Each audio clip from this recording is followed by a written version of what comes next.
ఇది విశాఖపట్నం వాసులు. అందుకే మొన్న కాల్చి వాత పెట్టారు విశాఖపట్నం వాసులందరూ. ఈరోజు మీరు ఇక్కడ చూస్తే గవర్నమెంట్ పాలిటెక్నిక్ కాలేజ్ 24 ఎకరాలు 359 కోట్లకు తాకట్టు పెట్టారు. డైరీ 30 ఎకరాలు 309 కోట్లకు తాకట్టు పెట్టారు.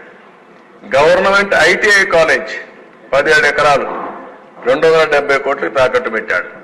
కడాన పోలీస్ క్వార్టర్స్ 9 ఎకరాలు 215 కోట్లు తాకట్టు పెట్టాడు. Training production centre of disabled welfare పాపం వాళ్ళు కూడా వేశాడు. 19 ఎకరాలు 157 కోట్లు పెట్టాడు. ఈ బంగ్లా 10 ఎకరాలు 203 కోట్లు. R&B క్వార్టర్స్ 3 ఎకరాలు 99 కోట్లు.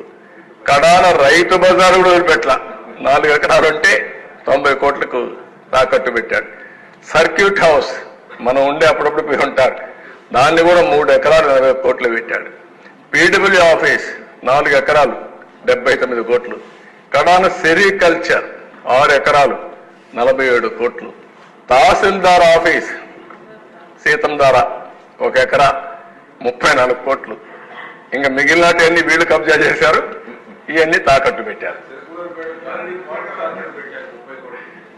1940 కోట్ల రూపాయలు విశాఖపట్నంలో ఆస్తులు తాకట్టు పెట్టారు. ఒక 40,000 కోట్ల ఆస్తుల్ని కబ్జా చేశారు. ఈ రెండు